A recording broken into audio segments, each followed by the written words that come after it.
ሐስልና ግሪትል በአንድ ጥቅጥቅ ባለ ጫካ ውስጥ የአንድ ትሁት የሆነ የእንጨት ቆራጭ ቤት ነበረ። እንጨት ቆራጩም ከሁለት ልጆቹና ከአዲሲቱ ሚስቱ ጋር አንድ ላይ ይኖሩ ነበር። ምንም እንኳን ልጆቹ የእንጀራ እናታቸው ደስ በሚል ሁኔታ ቢቀርቧትም እሷ ግን ጥሩ አልነበረችም። በአንድ ወቅት ታዲያ አስከፊ ረሃብ በሀገራቸው ተከሰተ። የእንጀራ እናታቸው ልጆቹንና ቤተሰቡን ለማዳን እንደሚከብድም አሰበች። ልጆች ኑ፣ ምግብ ደርሷል። እናመሰግናለን እናታችን። ልጆች የእኔን ድርሻ ውሰዱ፣ ደግሞ ምንም ነገር እንዳታባክኑ።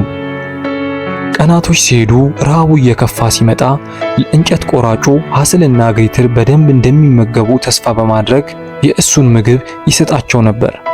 አንድ ቀን ምሽት ታዲያ ልጆች ዛሬ ደክሞኛል፣ ድርሻዬን ብሉ። ይህ እንደዚህ ሊቀጥል አይችልም። ምን ብናደርግ ይሻላል ታዲያ? ረሃቡ በቅርቡ አይቆምም። እናንተም በደንብ መመገብ አለብን። ምናልባት ልጆቹ በጫካ ውስጥ እንዲኖሩ ብናደርግ አንተ የጎረቤታችንን መሬት ብታርስ ጥሩ ነው። ምን? ልጆቻችንን ልንጥላቸው ነው? ለትንሽ ጊዜ ብቻ ነው። ራሳቸውን መቻል እንዲማሩ ሁኔታዎች ከተረጋጉ በኋላ እነርሱን የምንመልስበት መንገድ እናገኛለን። በፍጹም አይሆንም። እኛ ቤተሰብ ነን፣ መቼም አንለያየው። አንድ ቀን እንጨት ቆራጩ ቤት ውስጥ ባልነበረበት ጊዜ የእንጀራ እናት ልጆቹን ከቤት ልታስወጣቸው ፈለገች። ልጆች ወደ ጫካ ለሽርሽር መሄድ ትፈልጋላችሁ? ደስ የሚል ይመስላል። ስለዚህ ተዘጋጁና ቶሎ እንሄድ። ግሪቶ፣ የሆነ ደስ የማይል ነገር እንዳለ ይሰማኛል። ዝግጁ መሆን አለብን። በአንድ ወቅት እናታችን ያሳየችን የሚያብረቀርቁ ድንጋዮች ታስታውሳለህ? እኔ ሰበስባቸዋለሁ። አንቺ ጃኬቱን አዘጋጅልኝ። ሐስል ልዩ ልዩ የሆኑ ጠጠሮችን ሰብስቦ ኪሶቹን ሞላ። ወደ ጫካም በሚጓዙበት ጊዜ በኋላ ሊከተሉት የሚችሉትን መንገድ ለመስራት ድንጋዮቹን በመሬቱ ላይ ይወረውሩ ነበር። አንዳንድ የዱር ፍሬዎች ይዤ እመለሳለሁ፣ እዚህ ጠብቁኝ። ነገር ግን ሳትመለስ ብዙ ቆየች። ፀሐይም ጠለቀች። የልጆቹም ተስፋ ደበዘዘ። ትመለሳለች ብዬ አልገምትም። ያስቀመጥናቸው የመብራት ድንጋዮች ይጠብቁናል። ወንድምና እህትም እጅ ለእጅ ተያይዘው ወደ ቤታቸው መሄድ ጀመሩ። ልጆች የት ናችሁ? ነገሮች ሲስተካከሉ በጥቂት ቀናት ውስጥ ይመለሳሉ። ሐስልና ግሪትል የሚያበሩትን ድንጋዮች ተከትለው ቤታቸው ደረሱ። ቤት ሲገቡም አባታቸውን አገኙት። የኔ ጣፋጭ ልጆች ወደ ቤት ተመለሳችሁ? ተመስገን ተመስገን ፈጣሪ። ምግብ የሌለበት ቤት ምን እንደሚበሉ እናያለን። ገበያ ላይ ያሉ ምግቦችን በልቻለሁ። የኔን ድርሻ ጨምራችሁ ብሉ። ከዚህ በኋላ በቃ። የእንጀራ እናት በጣም ተናደደች። በድጋሚም የእንጨት ቆራጩ ቤት ውስጥ ባልነበረበት ጊዜ ልጆቹን ከቤት ልታስወጣቸው ተነሳች። ልጆች ይህንን ዳቦ ያዙና ከእኔ ጋር ወደ ጫካው እንሄዳለን። ጠጠር ለመሰብሰብ ብዙ ጊዜ አልነበረንም። አሁን ምን ልናደርግ ነው? ሌላ መንገድ እናገኛለን። ሐስል የሰጠቻቸውን ዳቦ ወስደው መሰባበር ጀመሩ። ጥቂት እየበሉም ጥቂት ፍርፋሪ መሬት ላይ በመወርወር በኋላ ሊከተሉት የሚችሉትን ዱካ ይሰሩ ጀመር። ብዙም ሳይቆዩ አንድ ወንዝ ጋር ደረሱ። የእንጀራ እናታቸውም እዚህ ቆዩ፣ ትንሽ ቆይቼ እመለሳለሁ ብላቸው ሄደች። ሲመሽና ጨረቃዋም ስትወጣ ሐስል የዳቦ ፍርፋሪውን ተከትለው ወደ ቤት እንደሚሄዱ አሰበ። ነገር ግን ሲመለሱ በመንገዱ ላይ ጥለውት ከነበሩት የዳቦ ፍርፋሪ ምንም አላገኙም ነበር። ምክንያቱም የጫካው ወፎችና እንስሳዎች በልተውት ነበር። አሁን ምን ልናደርግ ነው? እናታችን ወደ ተወችን ቦታ እንመለሳለን። በየትኛው መንገድ ነበር? ወይኔ ምናልባት ያኛው። ሐስልና ግሪትል እናታቸው ወደ ተወቻቸው ቦታ ለመድረስ ወደ ኋላ ለመመለስ ቢሞክሩም ጭራሽ በጨለማ ውስጥ እየተመላለሱ ወደ ጫካው ገቡ። ደክሟቸውም ስለነበር አንድ ዛፍ ስር ተኙ። ያለምንም ምግብ በጫካ ውስጥ 3 ቀናቶች አለፉ። ታዲያ በአራተኛው ቀን ጠዋት ከእንቅልፋቸው ሲነቁ ከፊት ለፊታቸው የሚያምር ወፍ አገኙ። ሐስል ተመልከት! እንዴት ያለ ቆንጆ ወፍ ነው! ነይ እንከተለው። ወፉንም ለረጅም ጊዜ ተከተሉት። ወፉም አይተውት የማያውቁትን በጣም የሚያምር ቤት ጣሪያ ላይ ተቀመጠ። ያ ቤት ከኬክና ከቸኮሌት ግድግዳ የተሰራ ነበር። ልጆቹ ወደ ቤቱ ሮጡ። የማያውቁት ሰው ቤት መሆኑንም ረስተውት በግድግዳው ላይ ያለውን ቸኮሌት፣ ከረሜላና ጣፋጭ ኬክ በፍጥነት መብላት ጀመሩ። ብዙም ሳይቆዩ የቤቱ በር ተከፍቶ አንድ አሮጊት ከቤት ውስጥ ወጣች። እንደኔ ያለች የምስኪንን አሮጊት ቤት ማን ነው የሚበላው? በጣም ይቅርታ፣ ለ3 ቀናት ከቤት ጠፍተን ርቦን ነበር። ወይኔ ምስኪን። ወደ ውስጥ ግቡና የፈለጋችሁትን ያህል ብሉ፣ ጠጡ። አሮጊቷም ምግብ አቀረበችላቸው።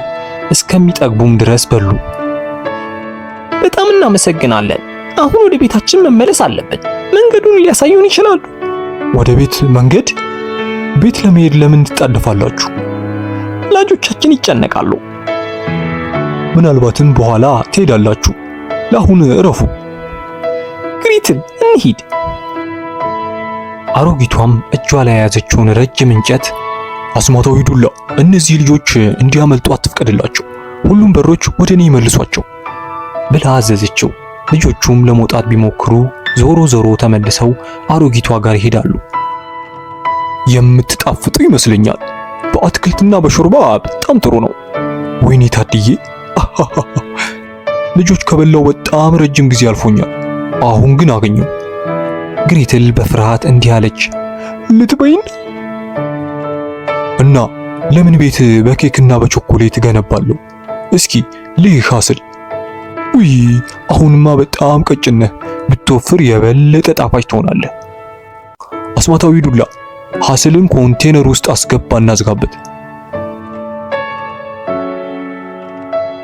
አሁን አንቺ ሴት ምግብ እያበሰልሽ ወንድምሽን በደንብ መብላቱን አረጋግጪ።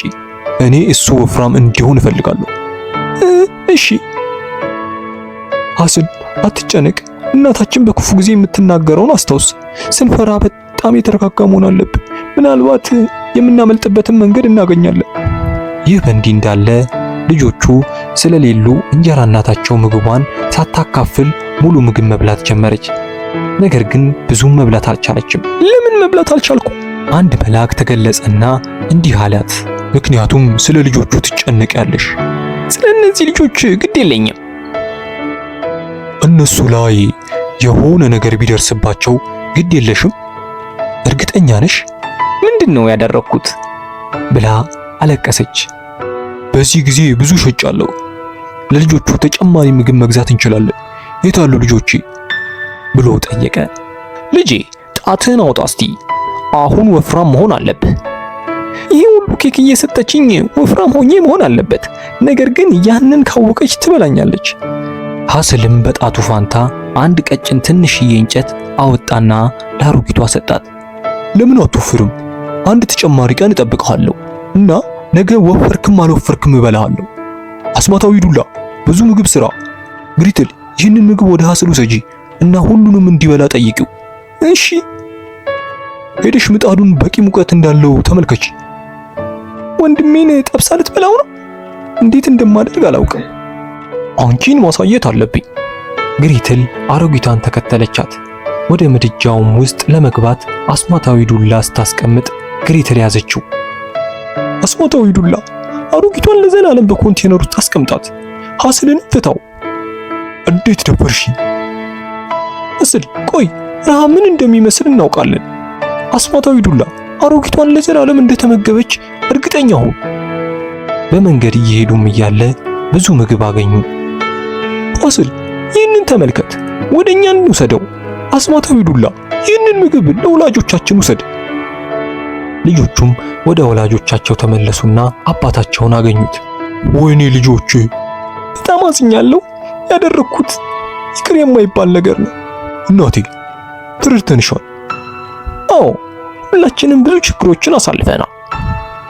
በመንገዱ ላይም ይዘውት የመጡትን ምግብ ግማሹን ወስደው ቀሪውን ደግሞ እንደነሱ በረሃብ የተሰቃዩ ለነበሩ ሰዎች ሰጧቸው። ረሃቡንም ዳግመኛ እንዳያዩት እንጨት ቆራጩ ጠንክሮ ይሰራ ጀመር። ቀናት ወደ ወሮች እናም ወሮች ወደ ዓመታት ተለወጡ። ግን ሁልጊዜም እርስ በርሳቸው በመከባበር አብረው ቆዩ።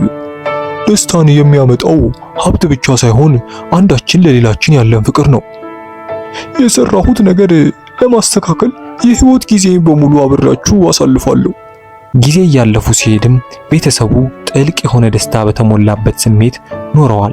ምክንያቱም ፍቅር ደግነት፣ አንድነትና መተሳሰብ ሕይወታቸው ውስጥ ስለነበር ነው።